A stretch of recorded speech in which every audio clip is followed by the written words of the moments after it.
क्या आप भी ब्रीदिंग एंड रेस्पिरेशन में कंफ्यूज होते हो? अगर हाँ, तो आज का ये वीडियो स्पेशली आपके लिए है। चलिए सबसे पहले एक कॉमन कंफ्यूजन क्लियर करते हैं। ब्रीदिंग एंड रेस्पिरेशन सेम चीज़ नहीं होती।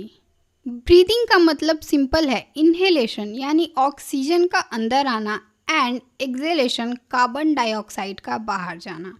यानी ब्रीदिंग सिंपली एयर का एक्सचेंज है जो सिर्फ लंग्स तक लिमिटेड है। लेकिन रेस्पिरेशन एक डीपर प्रोसेस है जिसमें हम फूड मॉलिक्यूल्स को ब्रेक करके एनर्जी बनाते हैं, यानी एटीपी प्रोडक्शन। तो चलो अब एक एक करके रेस्पिरेशन के स्टेप्स को समझते हैं।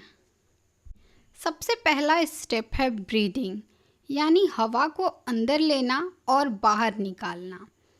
जब हम सांस लेते हैं, ऑक्सीजन लंग्स तक पहुंचती है और कार्बन डाइऑक्साइड बाहर निकल जाती है। तो ब्रीदिंग एक गेटवे है जो अगले प्रोसेस के लिए रास्ता बनाता है। अब ऑक्सीजन लंग्स तक आ गई है, तो अगला स्टेप है एक्सटर्नल रेस्पिरेशन, जहां लंग्स के एल्वियोलाई और ब्लड के पल्मोनरी कैपिलरीज के बीच गैसेस का एक्सचेंज होता है।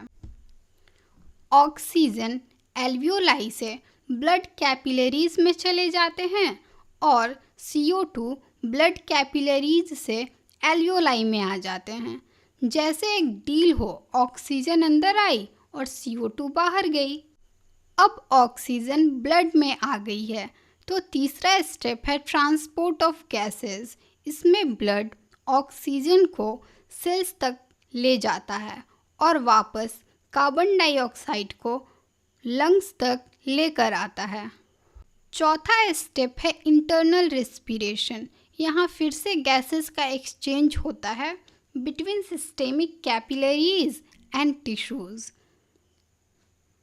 ब्लड ऑक्सीजन को टिश्यूज को दे देते हैं और टिश्यूज अपना कार्बन डाइऑक्साइड ब्लड को दे देते हैं।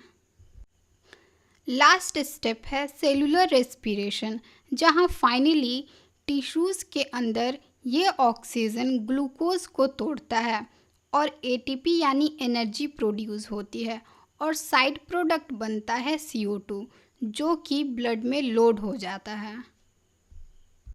तो रेस्पिरेशन एक फिजियोकेमिकल प्रोसेस है जिसमें स्टेप 1, 2, 3 एंड 4 फिजिकल हैं एंड स्टेप 5 केमिकल है।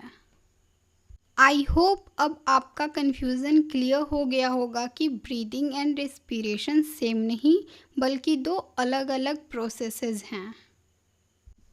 Thank you so much for watching this video. अगर वीडियो अच्छा लगा तो अपने दोस्तों के साथ ज़रूर शेयर करना।